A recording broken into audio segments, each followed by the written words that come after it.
মঙ্গলবার দুপুরে আগারগাঁওয়ের নির্বাচন ভবনে ইউএনডিপির পক্ষ থেকে সংস্থাটির আবাসিক প্রতিনিধি স্টেফান লিলারের নেতৃত্বে ৫ সদস্যের প্রতিনিধি দল প্রধান নির্বাচন কমিশনার এএমএম নাসির উদ্দিন সহ ৪ কমিশনার ও সিনিয়র সচিব সহ ঊর্ধ্বতন কর্মকর্তাদের সঙ্গে মত বিনিময় করেন।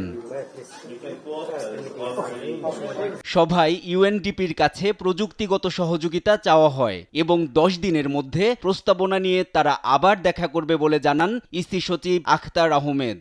আমাদের কিছু হার্ডওয়্যারের শর্টেজ আছে, that is computer, laptop, scanner ইত্যাদি শর্টেজগুলো আছে, সেগুলো আমরা বলেছি যে আমাদেরকে এটা আপনারা সাপ্লিমেন্ট করেন। তারা তো ঘরে ঘরে তো যে আমাদেরকে এটা সাপ্লিমেন্ট করবেন না, আমাদেরই লোক যাবেন ঘরে ঘরে, কিন্তু আনার পরে তথ্যটা আনার পরে আমরা কি করব? সহযোগিতাটা হচ্ছে আপনার টেকনোলজিক্যাল এবং আমাদের হার্ডওয়্যার সফটওয়্যার যে অ্যাসপেক্টটা এবং প্রশিক্ষণ, যত আমরা যে এক্সচেঞ্জ অফ আইডিয়াস হতে পারে, আমাদের ক্যাপাসিটি বিল্ডিংয়ের হতে পারে, আমাদের কমিউনিকেশন ম্যাটেরিয়াল ডেভেলপমেন্টের হতে পারে। ওনাদের এসডিজির কিছু গোল আছে, সেটার আলোকে ওনারা আমাদেরকে কতটুকু দিতে পারবেন সেটা ওনারাই কিন্তু বলতে পারবেন। কাজে এটা শুরু, শেষ না।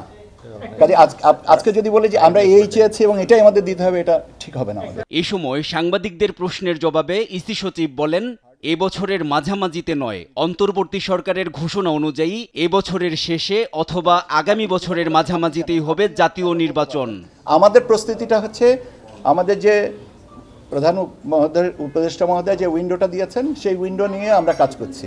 এদিকে ত্রয়োদশ জাতীয় সংসদ নির্বাচনের ভোটার তালিকা হালনাগাদে কারিগরি ও প্রযুক্তিগত সহায়তা দেবে জাতিসংঘ। এছাড়া ইউএনডিপি বাংলাদেশকে আইটি, হার্ডওয়্যার ও সফটওয়্যার সহ এসডিজি গোলের পরিধি অনুযায়ী সহযোগিতা করবে বলেও জানায় জাতিসংঘের আবাসিক সমন্বয়কারী Gwyn Luis.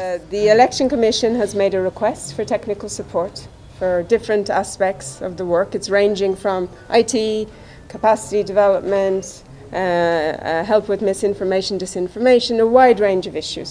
So we're here to understand what the UN can do technically, and the needs assessment mission is here to try and understand what the requests are and then if the UN can support those. So the Election Commission have already sent a request letter, that's why we're here. So we're assessing with them what the needs are. And when the mission is finished in 10 days or so, we'll come back here and present what we found to the Election Commission. গেল ২০ বছরে বাংলাদেশে অনুষ্ঠিত সব নির্বাচনে ইউএনডিপির সরাসরি সহযোগিতা ছিল। NI Nahid, দেশ টিভি, ঢাকা।